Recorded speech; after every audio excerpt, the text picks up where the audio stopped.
Hello friends, आज हम MA first year का सेकंड पेपर पढ़ेंगे, मानव विकास। इसमें हमारा टॉपिक तो वही चलेगा जो हम पिछली क्लास में पढ़ रहे थे, बालक का बौद्धिक विकास। इसमें आज की हमारी जो हेडिंग चल रही थी हमारी, कुछ प्रचलित बुद्धि परीक्षण कुछ राइटर्स के अनुसार। तो कुछ राइटर्स थे जिसके अनुसार हमने आपको पिछली क्लास में बता दिया था। आज हम लिखेंगे एस जालौटा साधारण मानसिक योग्यता परीक्षण। इसमें लिखेंगे इस परीक्षण में कुछ 100 प्रश्न हैं तथा परीक्षण को पूरा करने का कुल समय केवल 20 मिनट है। यह शाब्दिक एवं सामूहिक बुद्धि परीक्षण है। इसमें 7 विभिन्न क्षेत्रों से संबंधित प्रश्न हैं। सामान्य शब्द भंडार, विपरीत शब्द भंडार, श्रेष्ठ प्रत्युत्तर, अनुमान, सादृश्य, वर्गीकरण, संख्या और श्रृंखला। पहले 4 क्षेत्रों से संबंधित 10-10 प्रश्न हैं तथा अंतिम 3 क्षेत्रों से संबंधित 20-20 प्रश्न हैं। प्रत्येक प्रश्न के सही उत्तर के लिए प्रयोजक को 1 अंक दिया जाता है। फिर कुल प्राप्तांकों की सहायता से मानसिक आयु IQ ज्ञात की जाती है। इस परीक्षण का उपयोग 11 से 16 वर्ष की आयु स्तर तक किया जाता है।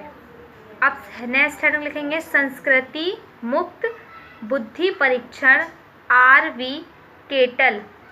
तो इसमें लिखेंगे केटल के इस परीक्षण में 3 परीक्षाएं हैं। प्रथम परीक्षा 4 से 8 वर्ष की आयु के लिए तथा मानसिक रूप से दुर्बल वयस्कों के लिए है। दूसरा परीक्षण 8 से 13 वर्ष की आयु के लिए तथा तीसरा 13 वर्ष से अधिक आयु के लोगों के लिए है। यह परीक्षण केवल सांस्कृतिक मुक्त ही नहीं है बल्कि विभिन्न सामाजिक स्तरों, शिक्षक स्तरों और राष्ट्रीय भाषाओं से भी मुक्त है। प्रथम परीक्षण में 8 उप परीक्षण हैं और प्रत्येक का उप परीक्षण में 12 पद हैं। इस प्रकार से प्रथम परीक्षण में कुल 96 पद हैं। इसके प्रशासन का कुल समय 22 मिनट है। दूसरे परीक्षण में 46 पद हैं और प्रशासन का समय 12.5 मिनट है। तीसरे परीक्षण में कुल 50 पद हैं और इसका प्रशासन का समय 12.5 मिनट है। अब लिख के लिखेंगे बुद्धि परीक्षणों की उपयोगिता, यूजेस ऑफ इंटेलिजेंट टेस्ट। इसमें लिखेंगे बुद्धि परीक्षणों का आधुनिक युग में विभिन्न क्षेत्रों में प्रयोग किया जा रहा है। उनका वर्गीकरण हम निम्न प्रकार से कर सकते हैं। तो फर्स्ट हेडिंग में लिखेंगे सेना के क्षेत्र में। तो इसमें लिखेंगे बुद्धि परीक्षणों का सर्वप्रथम विस्तृत उपयोग प्रथम विश्व युद्ध के समय से ही सेना में किया जा रहा है। इन बुद्धि परीक्षणों की सहायता से सैनिकों का चुनाव, वर्गीकरण, सैनिकों एवं अधिकारियों की पदोन्नति आदि कार्यों को किया जा रहा है। सेकंड हेडिंग शिक्षा के क्षेत्र में, तो इसमें लिखेंगे बुद्धि परीक्षणों का सर्वाधिक उपयोग शिक्षा के क्षेत्र में है।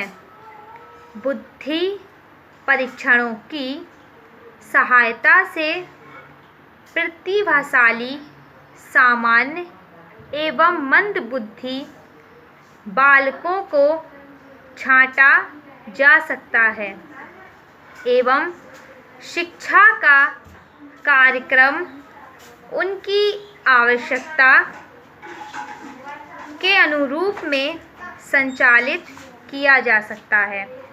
अब थर्ड हेडिंग लिखेंगे व्यक्तिगत विभिन्नताओं के अध्ययन में, तो इसमें लिखेंगे व्यवहार के सभी क्षेत्रों में व्यक्तिगत भिन्नताएं पाई जाती हैं। बुद्धि परीक्षणों की सहायता से वर्गीकरण करके व्यक्तित्व भिन्नताओं का अध्ययन सरलता से किया जा सकता है। फोर्थ हेडिंग में लिखेंगे अनुशासन से संबंधित समय के अध्ययन में, तो इसमें लिखेंगे आजकल छात्रों में अनुशासनहीनता एक प्रमुख समस्या बन गई है। अनुशासनहीनता का एक मुख्य कारण यह भी है कि विद्यार्थियों को शिक्षा और प्रशिक्षण उनकी मानसिक योग्यताओं के आधार पर नहीं मिलता है। जब एक ही कक्षा में उच्च, मध्यम और निम्न तीनों बुद्धि स्तरों के विद्यार्थियों होते हैं तो उन्हें शिक्षण प्रदान करने में कठिनाई होती है।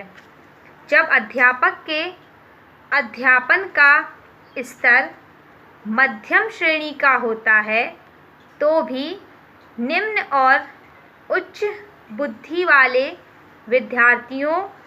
विद्यार्थी कक्षा के कार्यक्रम में रुचि नहीं ले पाते हैं तथा अनुशासनहीनता की समस्याएं उत्पन्न करते हैं। फिफ्थ हेडिंग में लिखेंगे व्यवसाय में, तो इसमें लिखेंगे शिक्षा के अतिरिक्त व्यवसाय के क्षेत्र में भी बुद्धि परीक्षणों का बहुत अधिक उपयोग है। कर्मचारियों और अधिकारियों के चुनाव में, उनकी पदोन्नति में, अनेक वर्गीकरण में और उनके समायोजन संबंधी समस्याओं के अध्ययन में बुद्धि परीक्षाओं का बहुत उपयोग है। सिक्स हेडिंग में लिखेंगे हम अन्य क्षेत्रों में, तो लिखेंगे उपरोक्त वर्णित क्षेत्रों के अतिरिक्त बुद्धि परीक्षणों का उपयोग निम्न क्षेत्रों में भी है, जैसे अपराधी बालकों के अध्ययन में, निदान, उपचार और चिकित्सा के क्षेत्र में, व्यावहारिक क्षेत्र में एवं अनुसंधान के क्षेत्र में।